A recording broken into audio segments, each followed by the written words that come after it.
When an enterprise AI system denies a commercial loan or flags a medical contraindication, you need to know exactly why that choice was made. But traditional retrieval-augmented generation relies on probabilistic language models. They store context as mathematical embeddings, which means they cannot mathematically explain their own reasoning. In a standard setup, a decision is an action taken and immediately forgotten. The AI makes an ephemeral inference, and there is no queryable record of what specific facts actually influenced that outcome. Regulators do not accept probabilistic outputs as valid justifications. Under the strict mandates of the European Union AI Act, deploying systems without rigorous data provenance and explainability can result in severe penalties, reaching up to 7 or to act as the semantic intelligence layer modern applications lack.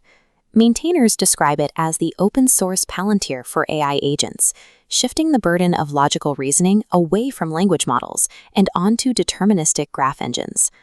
Regulated industries now require a verifiable, fully auditable knowledge pipeline to meet legal standards for explainability and structural accountability. Step 1 is bringing this infrastructure into your environment. Start the technical setup by running the standard pip install Semantica command directly in your terminal. Once installed, you have to configure the storage backend.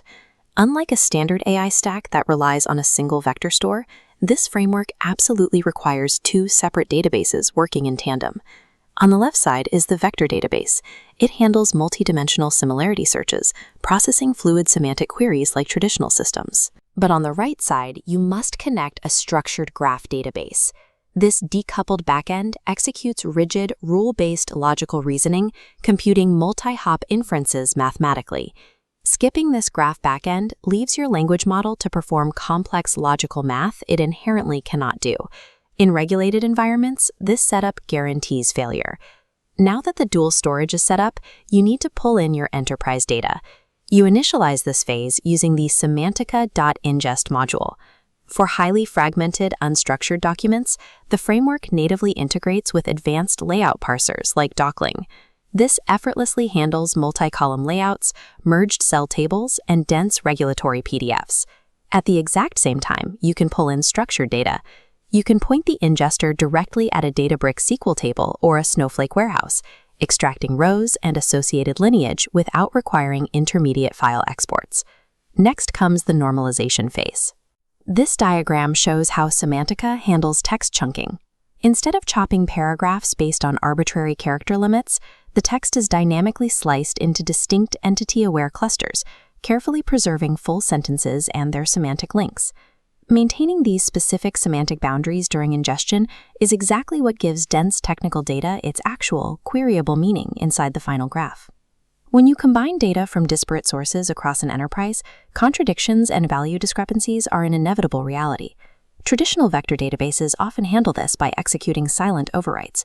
They delete older contradictory data based on ingestion order, leaving 0 audit log. This directly leads to downstream hallucinations. This flowchart shows how the semantica.conflicts module prevents data loss. It forces you to choose from 4 specialized resolution strategies: weighting by source credibility, prioritizing the most recent timestamp, executing a majority vote, or flagging for human-in-the-loop review. When the framework finally merges duplicate entities, you must ensure the Preserve Provenance flag is active in your configuration. Reconciling these data conflicts mathematically while keeping the original source attribution entirely intact is the technical bedrock of passing a strict compliance audit. Now we can bring the AI into the loop. You weave your vector store and the context graph together by initializing the agent context object. When your application's logic demands an action, you use the record decision function. This actively captures the exact choice your agent just made. It explicitly logs the overarching scenario, the specific reasoning applied, the final outcome, and the mathematical confidence score. The most critical step comes next. You run the add causal relationship function to explicitly link this newly recorded decision backward to the upstream facts that influenced it. Look at how this operates in the graph. The execution of those commands creates a permanent, queryable node, locking securely into a complex graph structure with direct, mapped paths tracing back to the origin data. However, you have to manage this carefully. Taking excessive temporal snapshots of a multi-million node graph will rapidly overwhelm the database and cause catastrophic storage bloat. While a standard agent forgets its choice the millisecond it takes action, this architecture forces the system to convert ephemeral inferences into a permanent, queryable organizational memory. By forcing the AI to record its exact causal chain, you have established a deterministic audit trail that makes every algorithmic decision legally defensible. This image shows the final result of your pipeline. It generates a cleanly formatted JSON snippet that strictly adheres to the W3C PROV O specification, explicitly labeling properties like was generated by and used for every single step. This precise export natively satisfies the rigorous third-party logging and traceability mandates defined under Article 12 of the EU AI Act. Because this memory structure is highly organized, it easily scales. By implementing integrations like Agno shared context, multiple specialized agents can continuously read and write to this exact same knowledge graph simultaneously, eliminating fragmented memory. To see how these tools work in practice and begin transitioning your organization to fully accountable AI, access the open-source Semantica repository on GitHub today.